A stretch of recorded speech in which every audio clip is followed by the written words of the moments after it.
Olá pessoal, tudo bem com vocês? Sou eu, professor Emerson Damasio, para trabalhar língua portuguesa com vocês da primeira série. Antes de nós iniciarmos a aula, nós vamos ver os nossos objetivos a serem cumpridos hoje. Olhem só, nós vamos ler e interpretar uma crônica.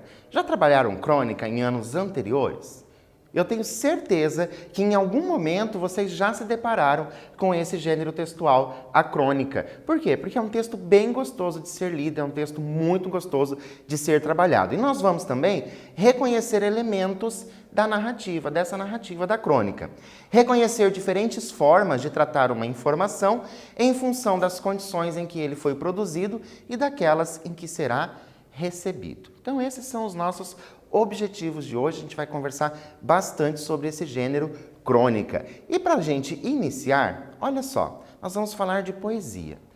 Nossa, professor, mas você acabou de falar que nós íamos falar sobre crônica. Sim, mas eu também posso encontrar uma poesia na crônica. Olhem só, você já se deu conta de que podemos encontrar poesia em muitas coisas e não somente em poemas e músicas? Às vezes a gente fala poesia, a pessoa já pensa em poema ou pensa numa música, mas nós podemos encontrar em muitos outros lugares. Sabia que podemos encontrar poesia em uma pintura, em uma dança, em uma pessoa? A poesia está presente em nosso dia a dia, mesmo quando não identificamos o formato clássico poético. Então a gente pode encontrar sim poesia em muita coisa, numa obra de arte, até mesmo numa pintura. Então a poesia ela está presente no nosso dia a dia. Isso é interessante a gente saber. Por quê? Porque a crônica é uma narrativa curta, que normalmente traz fatos do cotidiano, utilizando-se de uma linguagem simples e rápida. Ela pode ser filosófica e reflexiva, ou até mesmo poética e também argumentativa. Há vários tipos de crônica. De crônicas. E o que nós vamos fazer hoje é o quê? Falar da crônica poética. Foi por isso que nós começamos com poesia, para a gente tirar essa ideia do formato, lembram? Versos, estrofes, a gente vai tirar essa ideia de formato que normalmente vem à nossa mente, para a gente falar de crônica poética. O que é uma crônica poética? Possui as mesmas características básicas de outras crônicas. Narrativa breve de fatos do cotidiano. Estão lembrados que uma das características grandes da crônica é o quê? É nós termos ali fatos do cotidiano. Então a crônica poética também vai trazer essa ideia. No entanto, o diferencial é tratar de sentimentos e utilizar uma linguagem poética, uma linguagem ali lírica. Olha só que bacana a gente conseguir reconhecer essa poesia em um texto ali no formato que nós não estamos acostumados. Uma definição de lirismo é o foco nos sentimentos. Então, a crônica poética vai fazer o quê? Trabalhar com os sentimentos.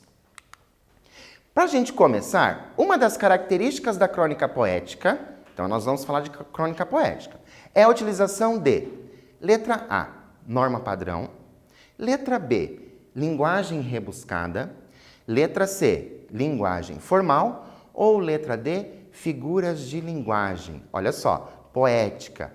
A palavra poética nos leva a quê? Vai nos levar às figuras de linguagem. Mas, professor, eu tinha pensado ali na linguagem formal. Ok, mas o texto poético não precisa necessariamente ser escrito em linguagem formal, seguindo a padronização da língua. Porque lembra, lá no início, nós podemos encontrar a poesia em muita coisa.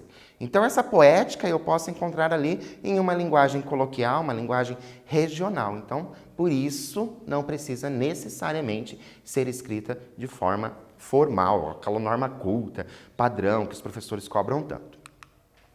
Nós vamos trabalhar uma crônica da Marina Colasanti. Será que você conhece essa autora? É uma autora bem conhecida e ela traz uns textos muito bacanas para a gente pensar a respeito deles. E olha só, Marina Colasanti nasceu em 1937 na cidade de Asmara, capital da Eritreia. Olha aqui, não sei nem onde fica. Residiu posteriormente em Trípoli, na Líbia. Mudou-se para a Itália, então agora a gente está começando a falar mais daquilo que a gente conhece, em 1948.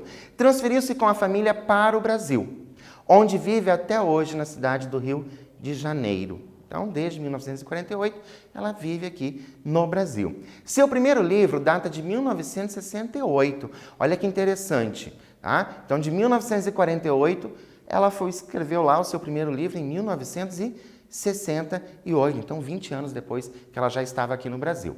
Hoje, são mais de 50 títulos publicados no Brasil e no exterior, entre os quais livros de poesia, contos, crônicas, livros para crianças e jovens e ensaios sobre os temas literatura, o feminino, a arte, os problemas sociais e o amor.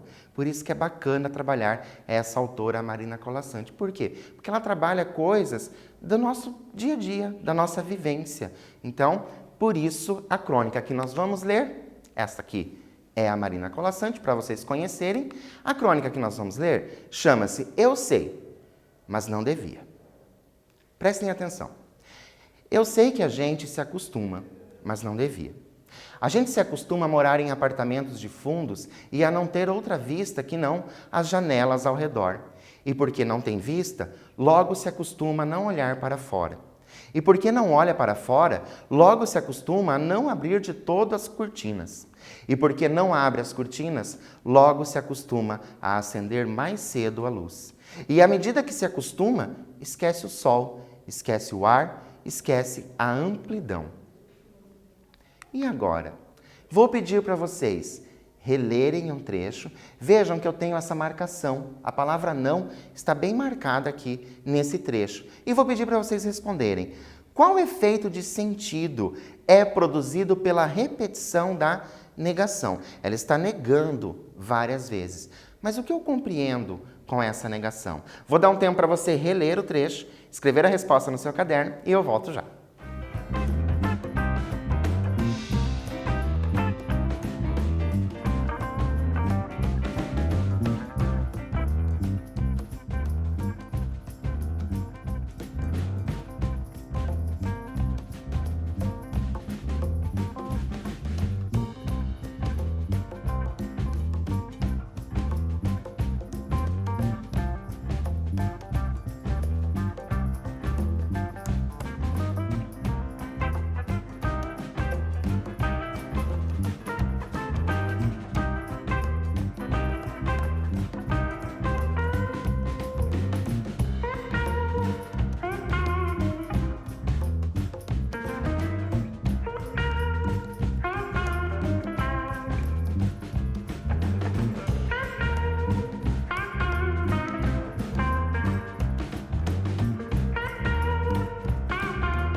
Então, conseguiram pensar aí nessa produção de sentidos pelo uso desse não, desses tantos nãos que aparece? Vamos reler o trecho.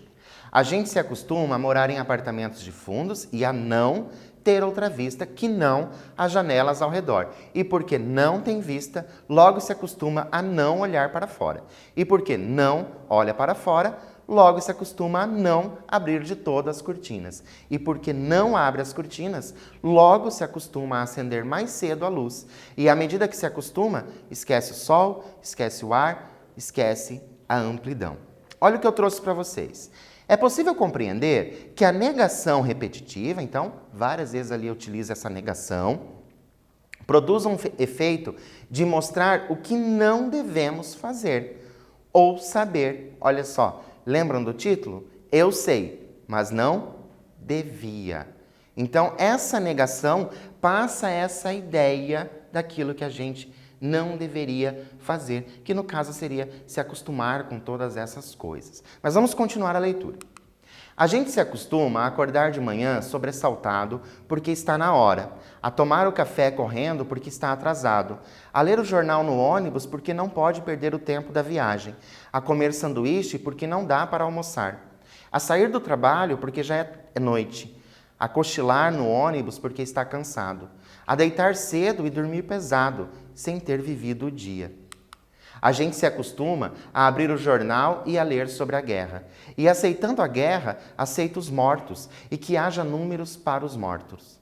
E aceitando os números, aceita não acreditar nas negociações de paz. E não acreditando nas negociações de paz, aceita ler todo o dia da guerra, dos números da longa duração. Perceberam que os parágrafos todos começam com a gente se acostuma? A gente se acostuma a isso, a gente se acostuma àquilo. Qual é a figura de linguagem de repetição? Lembra que nós estamos falando do quê? De crônica poética. Vai aparecer figura de linguagem. E eu tenho o quê? Uma figura de linguagem de repetição, porque fica a gente se acostuma, a gente se acostuma. Então, qual é a figura de linguagem de repetição e qual a intencionalidade? Porque não é só a figura. Qual é a intenção em se repetir o trecho? Vou dar um tempo para você fazer isso aí no seu caderno e eu volto já.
Então, conseguiram lembrar qual é a figura de linguagem ou você teve que pesquisar qual é essa figura de linguagem? E além disso, você conseguiu imaginar aí qual é a intenção? Para facilitar para vocês, trouxe aqui, ó. A figura de linguagem de repetição é a anáfora. Então, anáfora, repetição, ok? Ao fazer uso dessa figura, compreende-se que a autora demonstra no texto a ideia de que o ato de se acostumar é um fato e não somente uma suposição, reforçando o tema central do texto, que é esse costume. Então, quando ela começa a repetir, ela está transformando ali como um fato, dá essa ideia de transformação em fato. Continuando o nosso texto, a gente se acostuma a esperar o dia inteiro e ouvir no telefone, hoje não posso ir.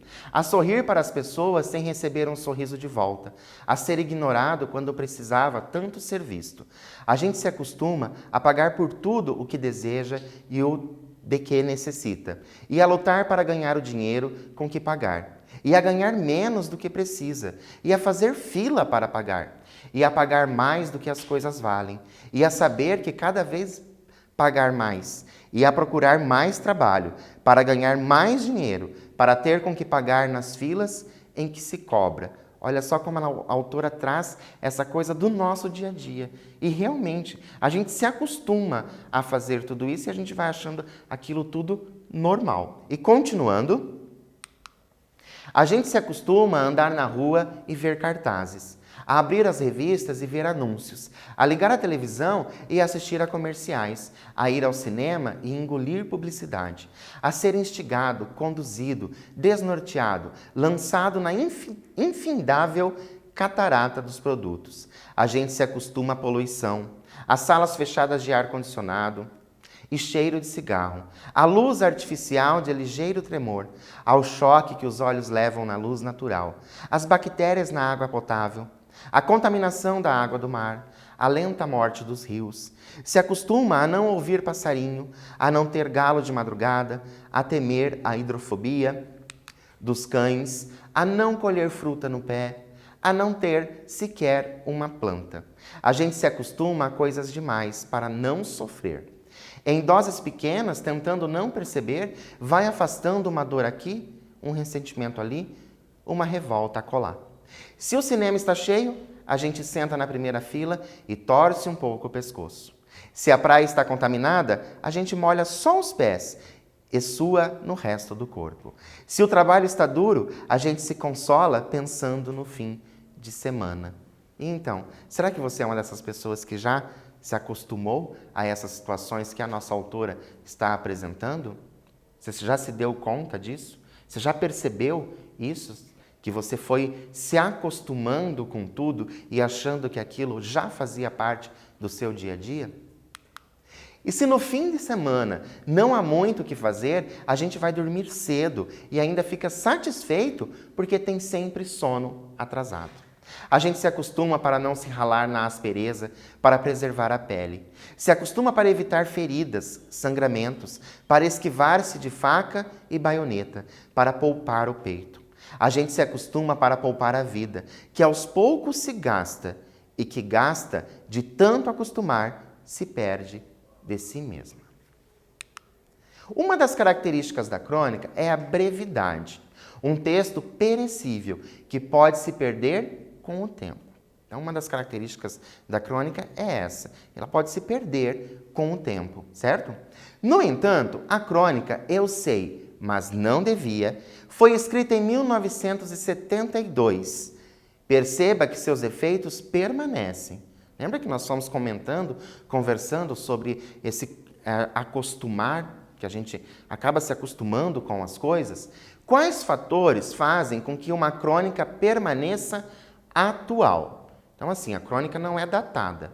Eu posso ler essa crônica em outros momentos, certo? Sem me remeter a um tempo. Quais fatores fazem essa crônica ser o quê? Atual. Vou dar um tempo para você responder no seu caderno e eu volto já.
Então, conseguiram refletir a respeito do que faz a crônica ser atual? Será que essa crônica que nós lemos, ela é atual? Lembram? Ela foi escrita lá em 1972. O meu olhar para essa crônica, quando eu leio essa crônica, eu consigo trazê-la para aquele momento que eu estou lendo?